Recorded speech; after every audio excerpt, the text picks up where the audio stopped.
All right, I'm going to read directly off of these slides, and I'm going to use the most monotonous voice possible. I know that everybody's just eaten, so I'm hoping everybody gets a good nap in. No, I'm just kidding. So this is the Lazy Pentester's Guide to Coasting Through in Turtles. We're going to go over some interesting stuff here, I hope. So first of all, I want to go over kind of what this talk is not, so you guys can leave if you need to after I've gone over it. So it's not a comprehensive guide. I'm not going to give you an A to Z way to go through and do everything right on a comprehensive test. It's not a list of new techniques. Nothing in here is novel. Everything has been done before. And it's not a replacement for quote unquote good methodology, all right? What this talk is it's an 80% solution, all right? So I'm giving you some things that have worked for me. It's field proven, so I've gone through and done hundreds of internal tests, and I do these things every time, and almost every time, about 80% of the time, I get DA off of this, all right? It's going to be some tactics, techniques, and procedures that I've personally found very useful. So who am I? I'm Matthew Fisher. I'm a security consultant at Stack Titan. I did about 14 years in the Intel community in various roles, and I am a US Army veteran. All right, so here's the premise, right? So your network environments are made out of people and hosts, right?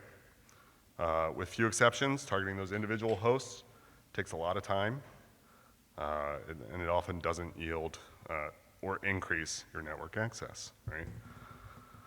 Traditional methodology talks a lot about doing enumeration, right? Everything is enumerate, enumerate, enumerate, enumerate, right? But that takes time. The output, especially when you're doing a ton of enumeration, can be really overwhelming, right? And then it can be difficult to separate what's useful from that output from what is just noise, right? So what I like to do is I like to refocus my efforts to do things in a maximally efficient way, right? Because I am a lazy pen tester. Now, that's tongue-in-cheek. I'm not really lazy, but I do want to do things as efficiently as I can, right? So I focus on gathering what's most important, right? And that is, if you're trying to get compromised, domain compromise, you need to get credentials, right? So credentials, credentials, credentials. Whether those are domain or local, that's what's important, right? And then everything you're doing, you should be doing with the question of, does this increase my network access, right? So if I can do something, am I wasting a bunch of time looking at, HVAC systems that maybe they're open, but they don't really do much for me, or am I focusing my efforts on something that will get me further into that network, right? All right, so step one, obviously, within that is to get creds. So there are a number of different ways you can get them. There are a number of different types of creds, right? So you've got your plain text, those are gold, right? Your NTLM, those are really good too. Those are mostly passable, right? And then you've got things like your net NTLM, which are not passable, but you can relay them, right?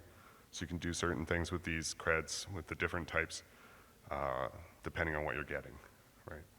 And then you've got domain and local. So domain creds for users on the domain, local creds for individual hosts. And then you got your passable creds and your non-passable creds, right? There are many different ways to get them, and we're going to go over each of these in just a second. The first and most common thing that I will do on a pen test is I will spin up responder. I think all of you, if you've ever done a pen test, you've probably done the same thing, right? Spin up responder, it poisons name resolution message traffic, so all these hosts are sitting there and they're saying, hey, I fat-fingered something and I want to know where this thing that I fat-fingered is. We don't have a DNS entry for it, so where is this, right? So they broadcast out to everyone on their segment and they say, hey, does anyone know where this is? We come in with responder and we go, yeah, oh, that's me. Go ahead and authenticate to me, right? And they give you a net NTLM v2 hash. These are not passable, but you can relay them, right? You can also take them offline and attempt to crack passwords off of them that way. Although that is very computationally expensive, so just be aware of that.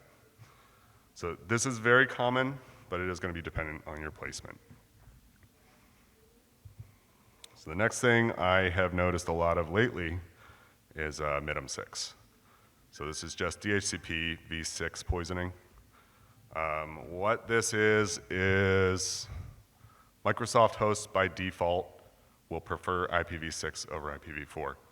In an internal network, in most instances, you're not going to have a lot of purpose for IPv6, right? So it's not going to be set up. You're not going to see a lot of DHCP v6 infrastructure that is officially set up and that exists on an internal network.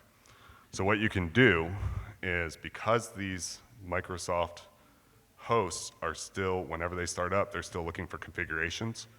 So IPv6 configurations, you can sit there and say, and send out a configuration to each of these, poisoning that DHCP v6. You send out that configuration and set yourself up as a DNS server, as what is essentially the preferred DNS server, right? Because you're an IPv6 DNS server, which is better than IPv4, because it's 6 is bigger than 4. That's better. So what this allows you to do is you poison these configuration requests, and from that you can get net NTLM v2 hashes, right? This is very common. I'm seeing this a lot. I'm seeing a lot less of this lately and a lot more of this. Microsoft has suggested that the fix for this is to prefer IPv4 over IPv6. It doesn't do anything. It doesn't fix it. So you may be preferring IPv4 over IPv6. Those hosts will still request IPv6 configurations, but if given an IPv4 IP address, they'll focus on that. But they will still request those configurations, so you can still poison that DHCP v6, still set yourself up as the DNS server. So the thing that we're finding lately for this is to just disable IPv6 at the adapter level. That seems to be the only thing that's fixing it. You can maybe drop it at the switch as well, but this is super common. We're seeing it all over the place. So once you have acquired some net NTLM v2, one of the things you can do is you can attempt to do offline cracking. It is moderately fast, moderately low computation requirements in comparison to some other hash types, but there is not an economy of scale on this one. So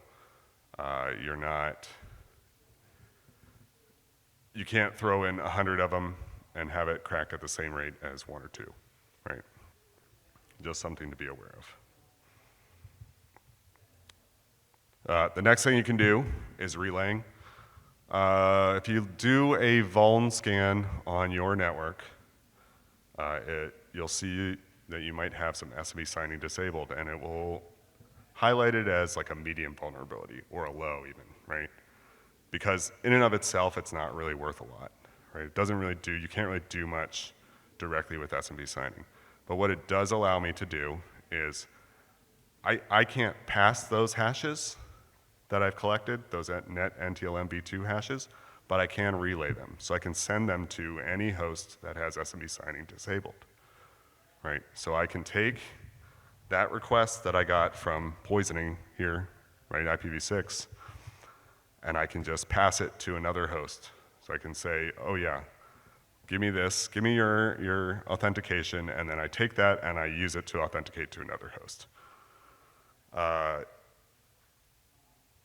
What you're looking for here is administrative privileges, right? So I normally will do it with a SOCKS proxy, which you can see on the command here with the -SOCKS. So this will give me sessions on each of the hosts that I relay to.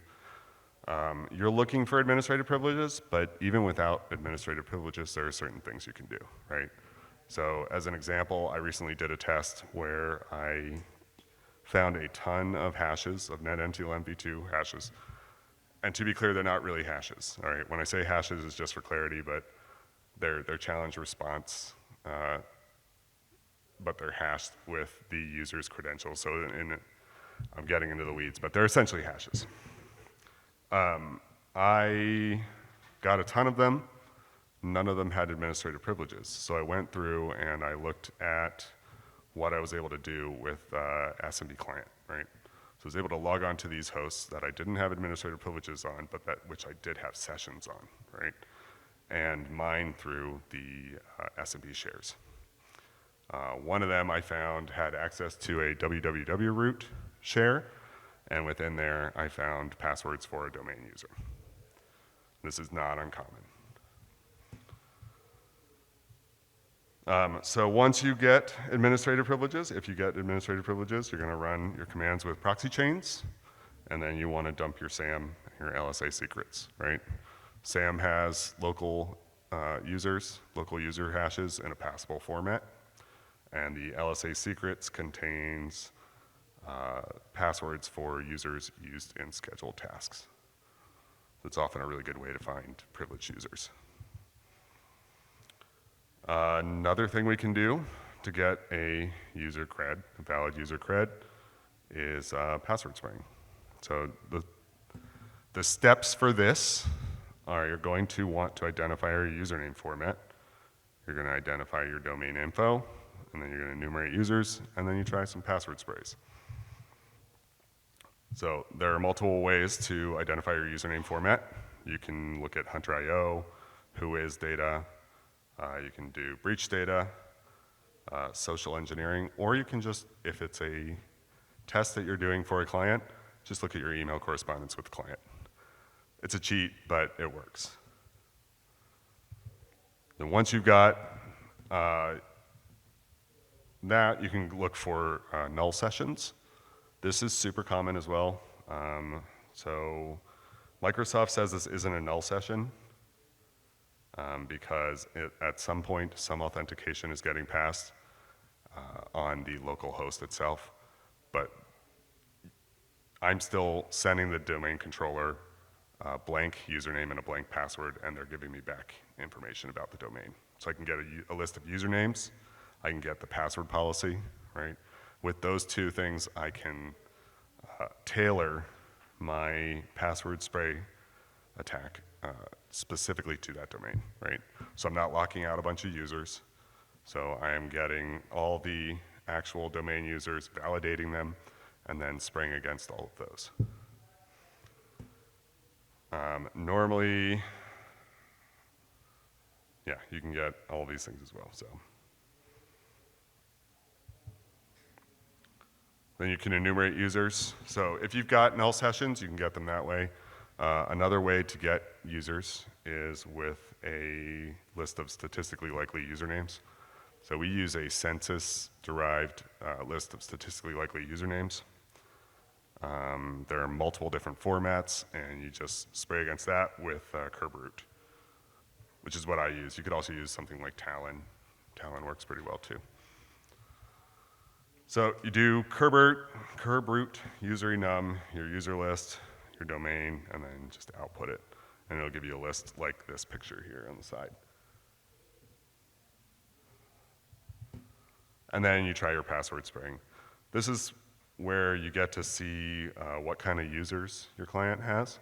So they have really dumb users or really savvy users. Most of the time you'll find they have some dumb users, right? And I'm sorry if I'm calling any of you out who are using Spring25 exclamation point as your password. But if you are, you might want to change that because you're being a dumb user. I don't know what month it is. All right, so this is one that we see all the time. I see it all the time, right? Spring25 exclamation point, or season year exclamation point, right? If you're still testing Spring25 exclamation point in like 6 months because I said to do it, you're probably being a dumb user. But yeah, so Spring25 exclamation point, season year exclamation point is super common, right? Especially if you have an 8-character password requirement, right? If the policy is 8 characters, you're gonna probably see this. If you have many, many users, if it's 8 characters and you're requiring people to change it every 90 days, they're going to do stupid stuff like this, right? Password 1, I see this all the time too. You would think that you wouldn't, right? But it does meet complexity requirements, right? You've got uppercase, lowercase, and number, right? So you've got 3 of the password complexity requirements. that meets password complexity requirements. So if you're setting that and you have a character space of 8 or 9 characters, right, you'll find a password 1 is common, right? Welcome 1, same thing. I've actually found password 1 on a state that I was testing. They had an old account that was using password 1. I found it, they got very upset with me for finding it. They were like, wait a minute. Because they didn't control that account, right? So it was a flat network. They didn't control that specific account because it belonged to a different group. But I used it to get into their domain, right? And I used it to access all of their stuff. So, local sports teams, business names, etc. So you're gonna go through based on your password policy. So if you look over here, right, you've got your reset account lockout counter, locked account duration, and account lockout threshold. The threshold is how many times you can test. The locked account duration, or the reset account lockout counter, is how much time you can test those number in, right? And then the locked account duration is how long they'll be locked. So you look at that information and then you tailor accordingly.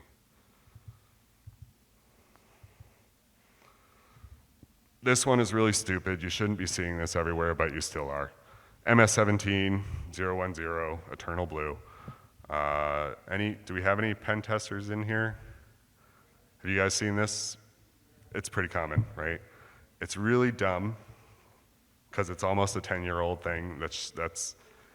That was a critical thing back then and shouldn't be found anywhere on any internal network, but we're still finding it everywhere, right? If you get a host that has MS17 on it, you essentially have local admin access on that host, right?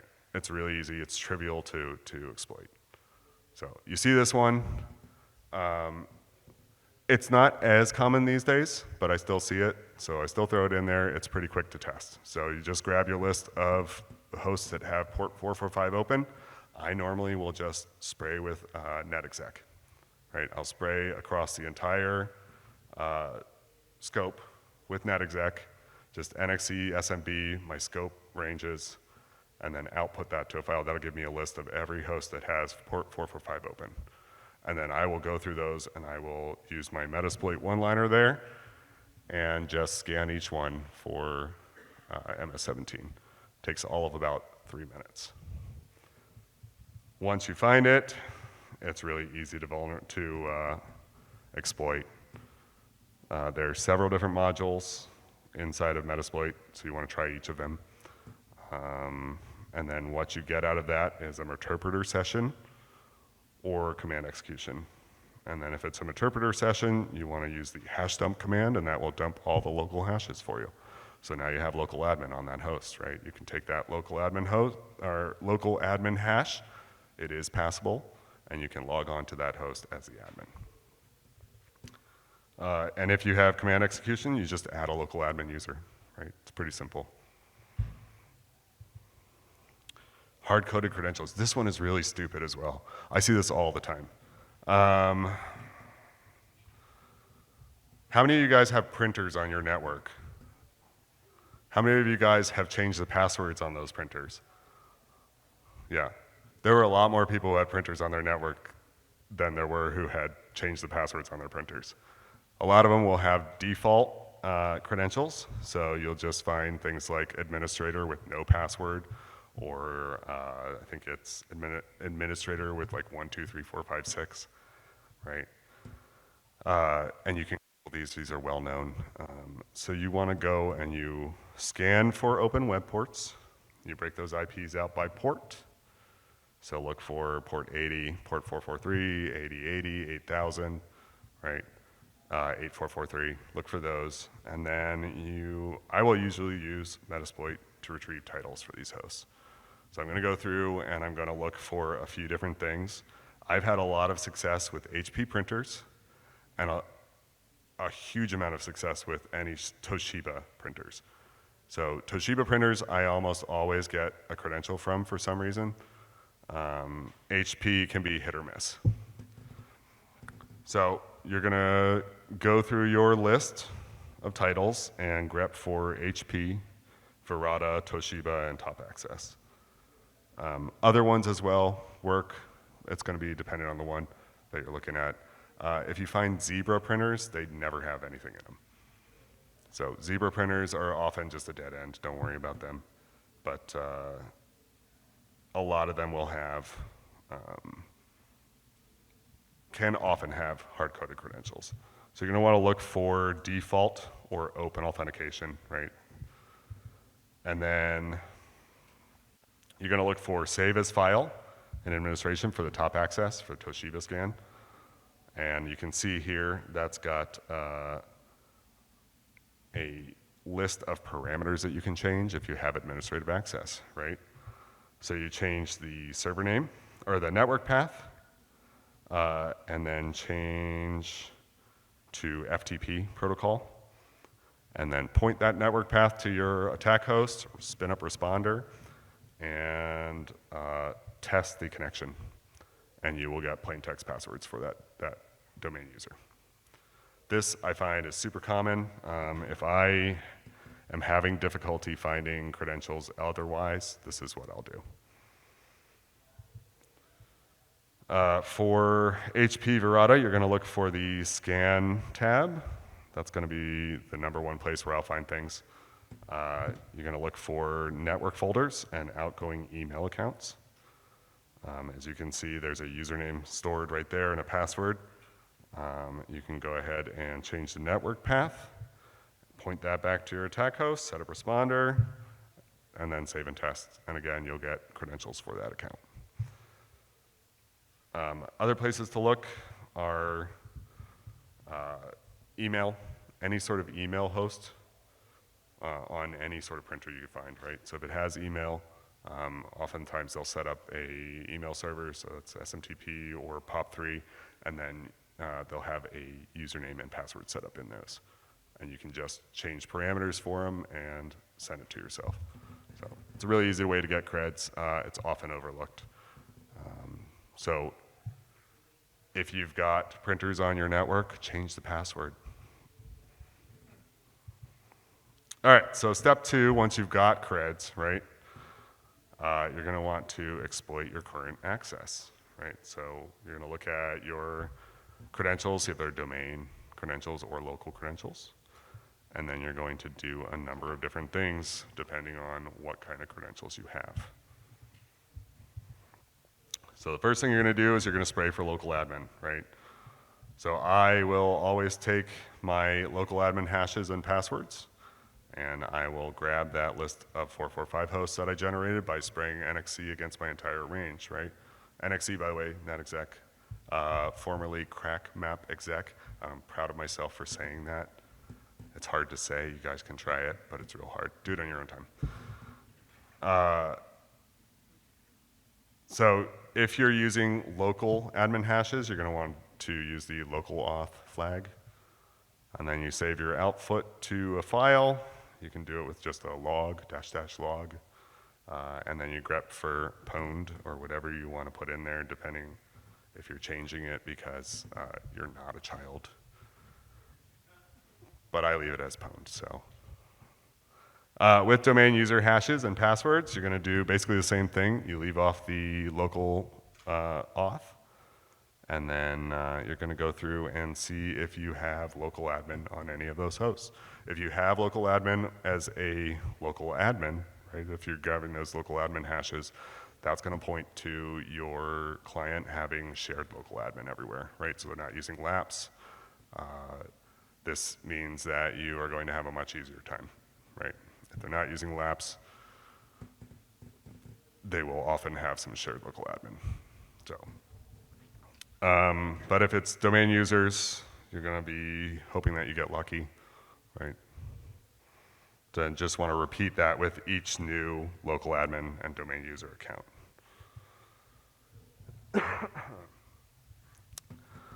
For LSA secret stumps. So LSA secrets is a registry location. It contains credentials. Often they're encrypted, but they're in a decryptable format. So if you have local admin on a host, you can decrypt them without any issue. These contain those passwords for accounts that are used in scheduled tasks, right, or service accounts. These will often have elevated privileges on a host or on the network. So these are a really good way to get domain admin. People, for some reason, are almost always using or will frequently use domain admins as scheduled tasks. You'll see it a lot with like vuln-scan domain admin accounts. You'll find those everywhere, right? That's really common. So you can do that with secret stump, or you can do it with netexec. And again, there are multiple types of data that you can pull out of that. You can get the MS cache, machine account hashes, and those plain text credentials. MS cache are not super useful, but if you have nothing else to grab, go ahead and grab them. They are very computationally intensive. But they are often elevated privileged accounts, so they're also a good thing to look at. And then, again, you're going to repeat this with each new local admin or domain user account. Bloodhound data collection. So Bloodhound collects a lot of data about your internal network environment, right? So it'll get a lot of domain objects, right? And it's going to put them together in lots of interesting ways that will show you useful paths to elevated privileges. If you have a local user or a domain user, and you only need to do this once, grab that Bloodhound data. It's super useful. Yeah, it's just a quick and easy identification of useful paths. And then I always use the ly4k Bloodhound fork or you can use the community edition as well. That has all the certified data in it. ADCS, how many of you guys are using Active Directory certificate services on your networks? They're super hard to set up right? Like, I mean, it's really easy to mess it up. And people are messing it up all over the place. So with domain user creds or hashes, you can collect certified data, so certificate data, using a tool called Certify. This little car here that you're seeing is from the white paper. It's called Certified Pre-Owned. It's a very interesting read. If you're doing anything with certificates, ADCS, whether it's setting them up or just testing them, read that white paper. Very interesting, lots of really good data. So you're gonna look for vulnerable templates. They're super easy to misconfigure. One of the most common misconfigurations we see allows a domain user to request certificates as any other user, right? So any domain user can request certificates for any other domain user, right? That means you are a local or a domain admin if you have a basic domain user credential. It's very common. Another one we see a lot of is open web enrollment. So that one's pretty common too. That one is not as useful on its own, but in conjunction with some other vulnerabilities, it can be really, really useful as well. You can get machines to coerce. You can coerce machines to authenticate to you and then relay that to the web enrollment and request a certificate as the domain controller, right?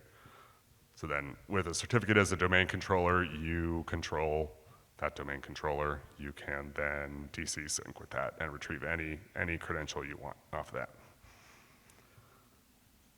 So I will often repeat this with new local admin or domain user accounts, right? Or rather, I will often repeat this with new domain user accounts, depending on if they have different access levels. But you don't have to do it with everyone. GPP passwords. This one is not as common. Group policy preferences. Some people will store passwords in the group policy preferences. These would be for users. Any domain user creds or hashes will allow you to access this, right? And you can do it pretty easily. It's not as common but it's a very simple execution. So there are two modules here with netexec that work really well for binding this. Another thing we'll do is we'll go into the net login script, or share, which anyone with domain user account credentials will have access to. So you go into that and just look through each of the things in there and look for hard-coded credentials. Again, not super common, but you do see it. So it's really easy to test for. Kerberoasting. How many of you guys have done Kerberoasting before or heard of it? Yeah, this one's pretty common. So any user with a service principal name, an SPN, right? Any user on the domain can request what's called a TGT for that user. A TGT is a ticket granting ticket, right? And it's just a ticket that is encrypted with the SPN user's password in a known way. You can then take those TGTs and attempt to compute plain text for that account's credential, right? What's special about SPN accounts? They're often privileged, right? So they're often privileged users. A lot of the times, a lot of them are older. So you'll find that, these service accounts don't get their passwords rotated very often, or they're set up in like 2011 and then they haven't changed anything since then. This is pretty common. Because they are service accounts, they don't have to change their passwords don't expire, and so they don't get rolled into the current password policy. So even if your client has a really bomber password policy, a lot of the times their SPN accounts don't, right? So they're set up at the old password before we knew, from the olden times, before we knew that passwords were important. I don't know why we thought that you could just do password 1 or whatever it was for these user accounts, but it's so common and it doesn't really make much sense. Anyway, so computation of these is very slow. There is no economy of scale, so the more you throw in, the more time it's going to take. But you're going to look for, again, privileged accounts and old passwords. LSAS dumps. This one is not as common these days. If you have local admin access, whether that's through a domain user or local admin, you can sometimes dump the LSAS. This is the Local Security Authority Subsystem Service. It's a really good name, thanks Microsoft. Most EDRs are going to protect this. So if you have an EDR that your client is using and it does not protect this, they should probably get a new EDR, right? The few times when you're going to be able to attack this is when they're not consistently applying EDR, right? So if, for instance, you have access to a host, but they're protecting their servers with EDR, but not their hosts, right? You can often dump LSAS. Dumping LSAS gives you either hashed or plain text credentials for any domain user who is logged on to a device, to a host, since the last time it was restarted. So what users are logging into a bunch of different hosts, right? It's often privileged users, right? So you'll find this is a very common way to get elevated privileges on a host or on the domain, right? There are multiple different netexec modules. You can try procdump, nanodump, LSASI, and handlecats. You can use Bloodhound output for targeted collection. So if you, for instance, you have a domain account or a domain user, you can look through Bloodhound data and see if they have local admin anywhere. And it will often tell you. It doesn't always, so it's still we're spraying against those. And again, if you're finding that you're able to dump LSAS, that is something that you should let your client know, because it is an indication that they are not, that they're being inconsistent or they're using inadequate protection. So. Password spraying. So I will take any password that I am able to get, any plain text password, and I will spray it against a list of known usernames, right? So if you were able to get a user list before using null sessions, if you have an actual domain user, you probably want to regenerate that list. So go back to your DC, grab netexec, spin it up with the username and password that you have, and grab a new user list. Reason being, with null sessions, you don't always get a full list. And then you validate your users, and then password spray against those users. And then just repeat this for every found password. Again, go slow, follow their password policy. If you have domain users, you should be able to find what their policy is and work according to that. Shared drive mining. This one is kind of resource intensive. So this takes a lot of time. You have to have kind of a sense of where people put stuff. So you're going to look through what you have access to, and then you're going to look through each of those shares and see if you can't find passwords in them. One of the things that I'll do if I have local admin on a host, right, and I can access that host, but I'm not really getting anywhere else. Like I can't dump LSA secrets, or I can't dump LSAS, or there's nothing really in it.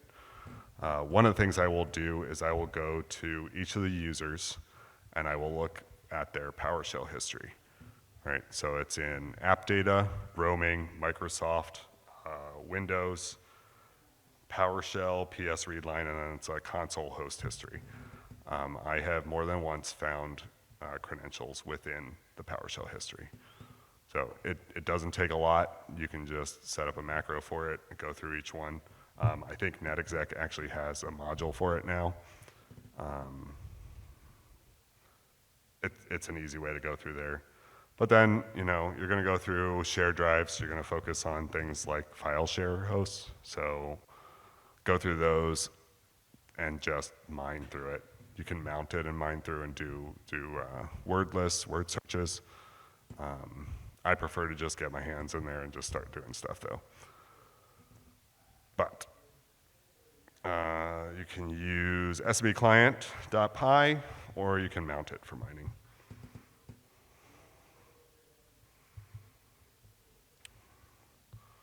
These are some other things to try. vCenter, log4j. This isn't really super common anymore. I'm sure this is going to be the new MS-17, right? Where if you're finding it, it's because your client is not paying attention to what's on their systems. But if you do find it, you can access vCenter as an admin, right? So you get administrative access over any of those VMs, which is really good. Jenkins exploitation, this one's pretty self-explanatory. I think anybody who has done any sort of pen testing has done some Jenkins exploitation. And then KDC bamboozling, this one is also not very common anymore. But when it is, it's fun because bamboozling is a good word. I don't know. This one's really dumb. It's leaving off a $ while generating a new account.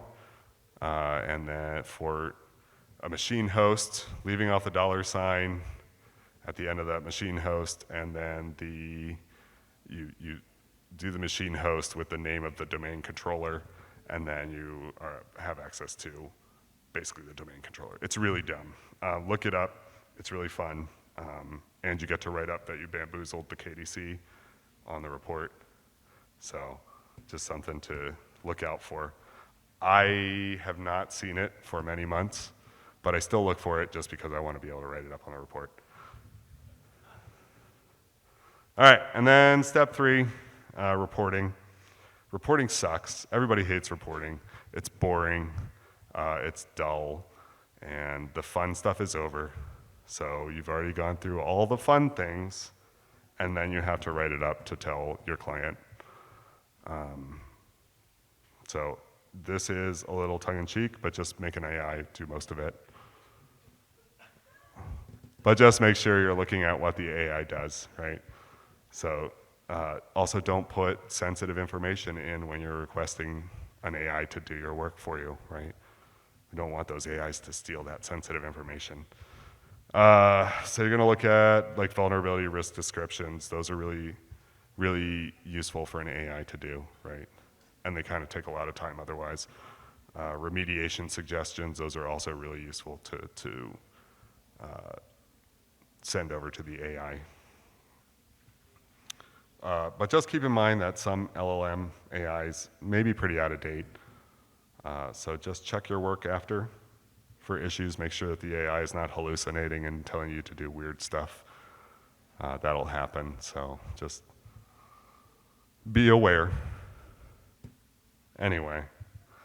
All right, so this is kind of a really good explanation here. So memorize this real quick.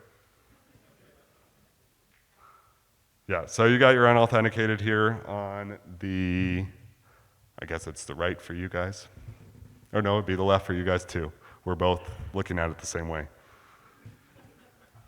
I'm being a dumb user now. All right, so you got your left side is unauthenticated here. You've got responder, spin that up, midem 6, spin that up, right? Not at the same time. Look for null sessions. If you can get null sessions, you're gonna get a list of usernames. If you can't get null sessions, do that statistically likely usernames, right? You'll be surprised how many of them come up. Once you've got your validated users, you password spray, and hopefully that gives you a summer 25 exclamation point, and then you can write that up in the report. Hopefully it's not one of your clients, one of your contacts. I've had that happen before, where the contact was like, oh no, you didn't find my, did you? And then I was like, no, I don't think so. And then I read further in the report on the readout, and I was like, actually it is yours. And they were like, oh man. With responder, you're gonna try to get those hashes and crack them offline. Hopefully you get domain user creds that way. If not, you can relay them. Hopefully you get some admin sessions and then secret dump and then local admin hashes and or domain user creds. MS-17, local admin hashes. Again, MS-17 is not that common, but I still look for it because it's really an easy win. And then if you're not getting anything else, look for those web port scans. Look for hard-coded credentials inside of printers, and then send them to responder.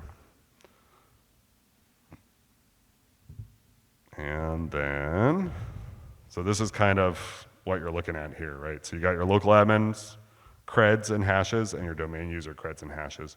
So with local admin, you're gonna wanna spray for local admin. You're gonna wanna do some share mine driving, LSA secrets dump, LSAS dumps, those are really good. Password spraying, taking those passwords that you found and spraying them against the other users, right? Because password sharing is super common, right?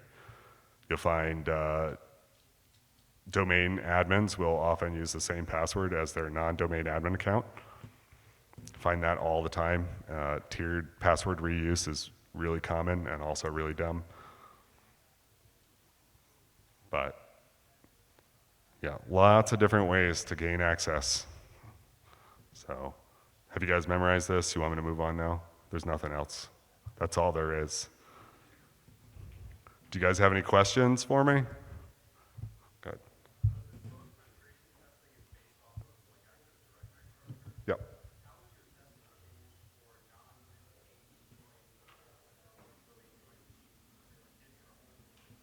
Yeah, it's a lot different. I personally really don't like those tests. It's very different. Your focus is going to be very different. You can still do things like look for user accounts, right? So your user behavior is not going to change, with one exception, right? So with Entra, you'll find a lot of companies or clients who are using Entra will also use their blacklisting, password blacklisting. So you're not going to find, hopefully, summer 2025, spring 2025 exclamation point, right? because they'll blacklist those. Yeah, they're totally different tests. So, anybody else?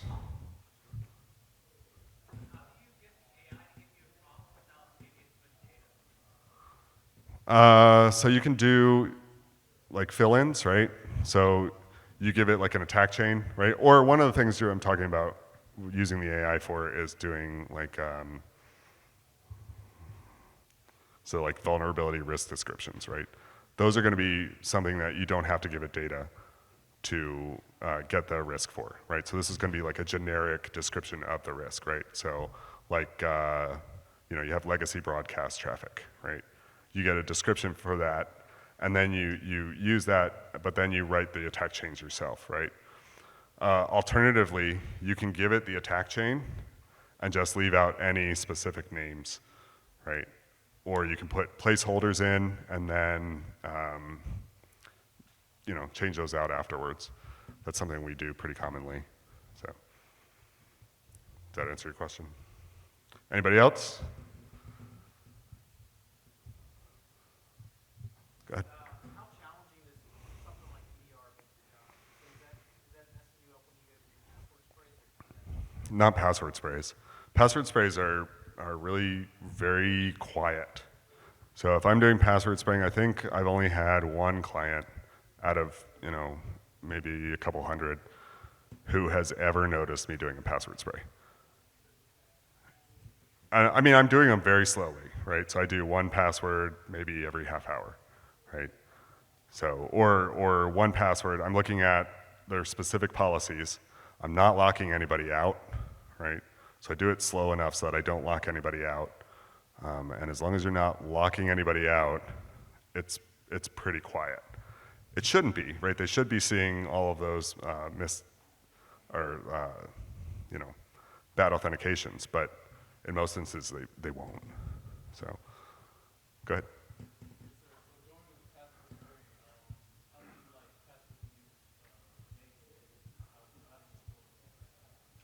So when I'm doing a password spray, how many passwords do I make?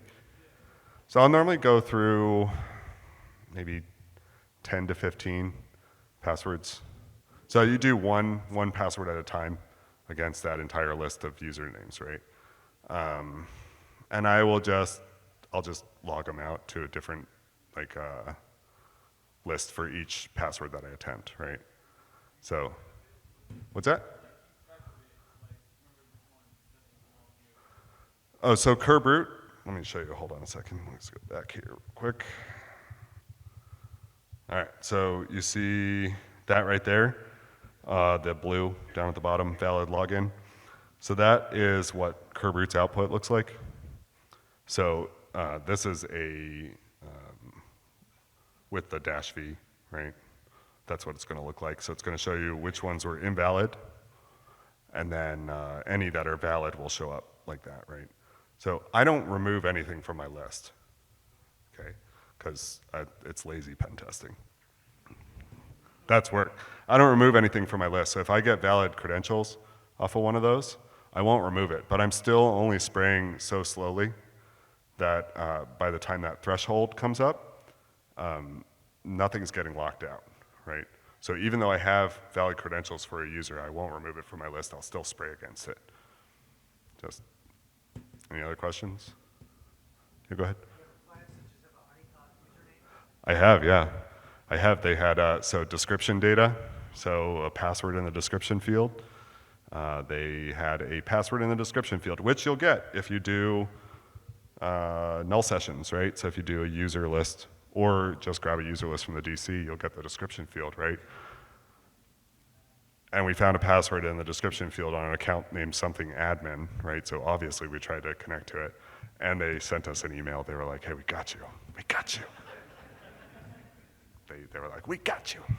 Anyway, that's all the time I got, guys. But thank you very much for coming. I appreciate it.